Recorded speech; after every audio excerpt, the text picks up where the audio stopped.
Welcome back to another story time with Mrs. Gomez. Thank you for joining me.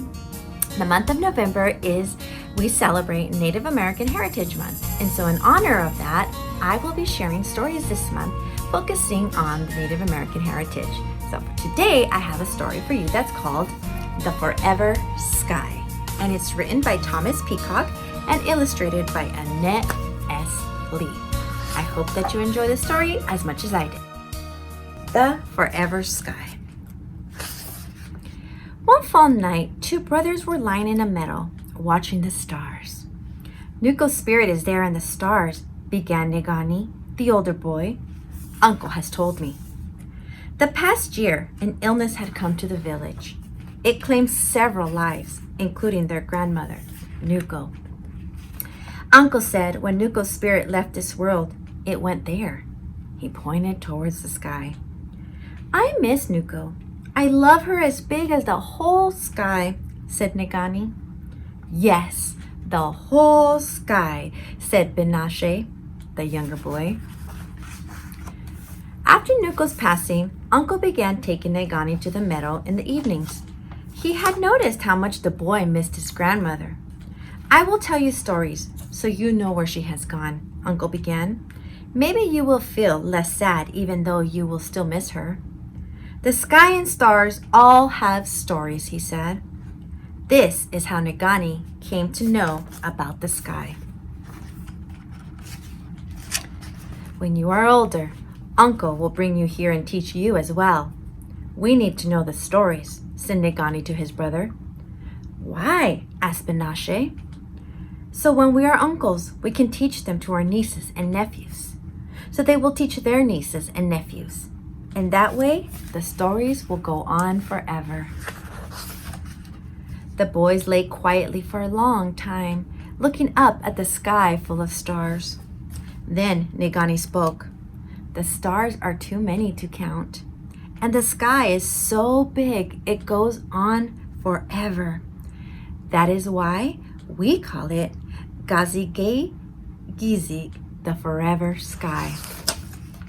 Negani told Benashe more of what he had learned, how the stars form shapes of different spirits, animals, and things that live in the sky during each of the seasons. A moose, a panther, a fisher, a loon, and a crane. A sweat lodge, a bather, and sweating stones. The spirit of winter maker, the hole in the sky. Weinabuzu, who was the great teacher of the Ojibwe. Do you see the path of stars across the sky? That is the path of souls, the Milky Way. That is the path Nuko followed to the spirit world. The path leads to the land of souls. That is where Nuko's spirit is. Everyone who has passed is there. All who are there are happy. For many nights, the boys returned to the meadow, and one special night, they stayed very late. That night, a beautiful show of lights filled the sky. The northern lights, began Negani, are the spirits of all our relatives who have passed on. Do you see them? He asked. Yes, I do, said Benashe. And what are they doing? Asked Negani. I think they are dancing, said Benashe, and that is what they were doing. They watched their relatives dancing high above them, high above the meadow. Each night, said the older boy, the spirits take turns leading the dance. Sometimes the dance is led by babies and young children, and the boys imagined it. And sometimes the dance is led by those who were missing an arm or a leg in their lives on earth, or were blind or could not hear while they lived on earth. In the spirit world, all see, all hear. No one is missing arms or legs, and the boys imagined it. And sometimes the dance is led by the warriors. Warriors aren't just those who go to war. Warriors are all people who do good things. They visit the sick. They hunt and fish and give food to the hungry.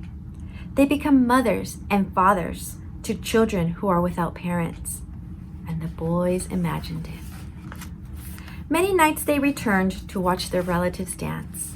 They came a very special night when they lay in the meadow. "I know who is dancing tonight," said Benashe. "I see her." Nuku was leading the dance along with all of the elders, and that night they remembered Nuku's voice, almost as if she spoke to them. "I miss you," she began, "and I love you each as big as the sky. But I am happy here. My relatives who have passed on are here. My mother, my father, my grandparents, brothers and sisters, my aunties, uncles, and cousins." Before leaving the meadow that night, the boys offered some asima, tobacco. They thanked the Creator. And after that night, they were happy for their grandmother, even though they still missed her very much. Several nights later, they brought their mother and father and uncle out to the meadow. They all lay on their backs and looked up into the forever sky. And they waited and waited and waited until the northern lights began dancing, dancing, dancing. "Can you see?" began Big Benashe. "Up in the sky, beyond the Milky Way, there is our Nuku." "Yes," said Mother, "she is happy." Then Uncle spoke, and a whole story was in his words. "She is a star. She is the Northern Lights. At night, she dances." And that is the story of the Forever Sky. I hope that you enjoyed Storytime with Mrs. Gomez, and I hope you'll join me next week for another Native American Heritage Month story. Until next time.